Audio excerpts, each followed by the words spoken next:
Hi, welcome back to Computers for the Completely Clueless. I'm Lee Keller. I'm Kim Cavanaugh. And you don't have to be totally clueless, do you? No, you don't. And, our idea here is to kind of remove that cluelessness from people. And let's talk about computer terms, Lee.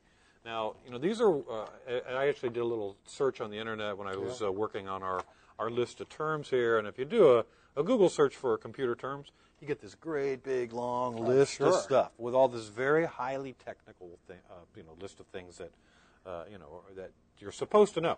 But, there's really just maybe, 10, 15 words maybe that you need to know that are kind of unique to computers. Basic words that you have to know, especially when you're buying a computer, because that's where they really nail you. That's right. The difference between memory and storage space. Right. That's a differentiation. Well, we're gonna put up some graphics here. We're just gonna talk our way through this a little bit. We'll talk about some of these common terms. And I said, I'm not sure I spelled gobbledygook right here, but well, that's a technical term. Here's our first word, gobbledygook, and that's a tough term to get over.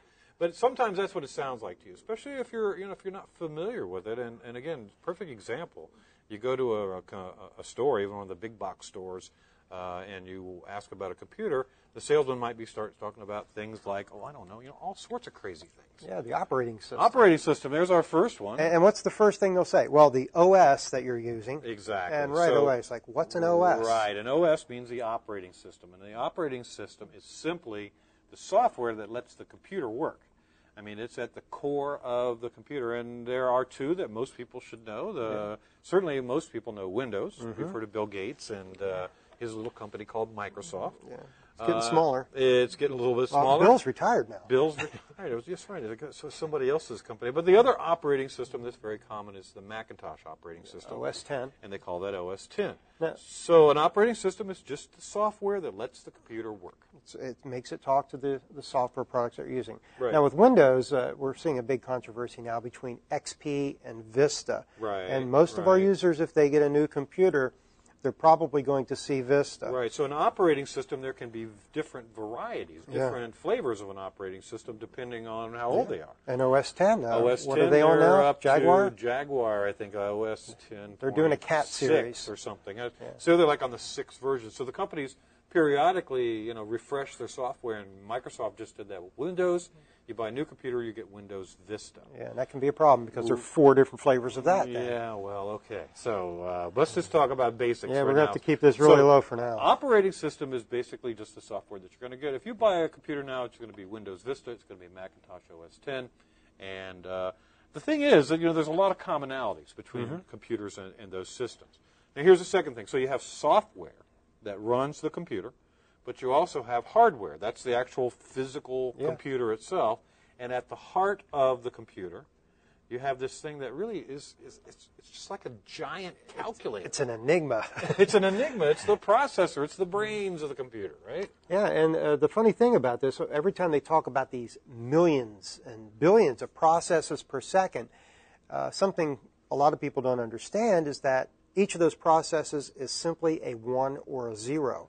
Really? And that's why it takes millions of processes a second just to put a letter up on the screen. Right, but do we really care about that? No, what we really care about is making sure that our processor is up to the mathematical equations that it's required to do.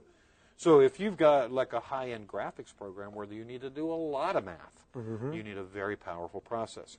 If you're using your computer basically for schoolwork, or the internet, a good example, word processing, you don't need a giant processor. No. So you'll see it expressed in terms of speed. Okay, I've had this, a 2.4 or something or other. 2.4 gigahertz. 2.4. Oh, I have megahertz, gigahertz.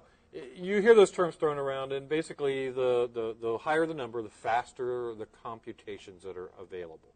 But do you need all that? Yeah. And you know what? You've got sort of a history lesson there. We were just talking about gigahertz, which is how you're going to see them measured a lot today. It wasn't that long ago. It was all megahertz. Yeah. And it's sort of scary to think of what we're going to get to in the very near future. Who knows, Lee? There's lots of weird things happening out there. The second thing that we want to, or the next one we'll talk about is memory. And a lot of words on this screen, a little bit too many. But this is one that people get confused about, what memory does. It's also called what?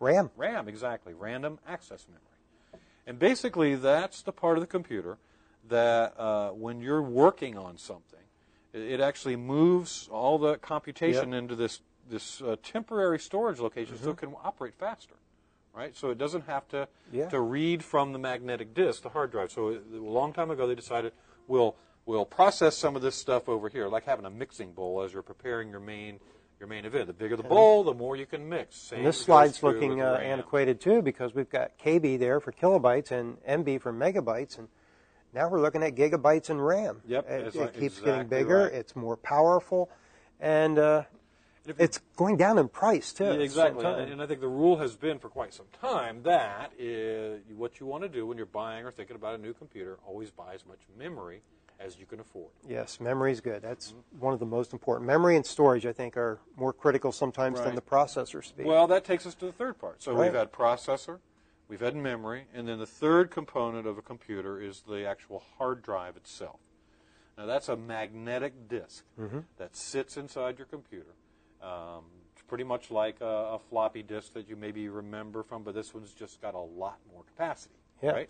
And again, you've got megabytes up there. I think you meant gigabytes. I think I may have messed that up too. So gigabytes, so make that GB instead of MB. Yeah, and just that's quick vocabulary there. Megabytes, millions of bytes, and a byte. We used to just make a simple relative expression there. Each character on the computer is like 1 byte. Right.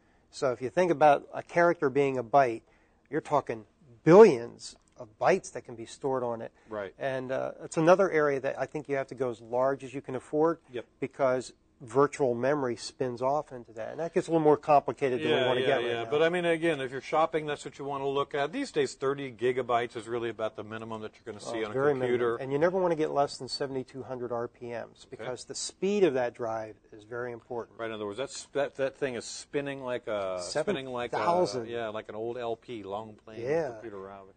So, but it's going a lot faster than 33 RPM. It's going 7,200 RPM. So, as we wrap things up, those are some of the common things when it comes to the actual computer itself, right? And in our next subject, we're gonna kind of branch off and we'll start talking about things that you see on the computer. Right. You start it up. There's something there. You got to know what to do with it. That thing happens to be called the desktop, and we find that is true no matter the operating system. And so in our next segment, we're going to talk a little bit more about some other common terms and kind of bring you up to speed so you're able to, again, feel comfortable with your computer. We'll be right back with more for the Completely Clueless.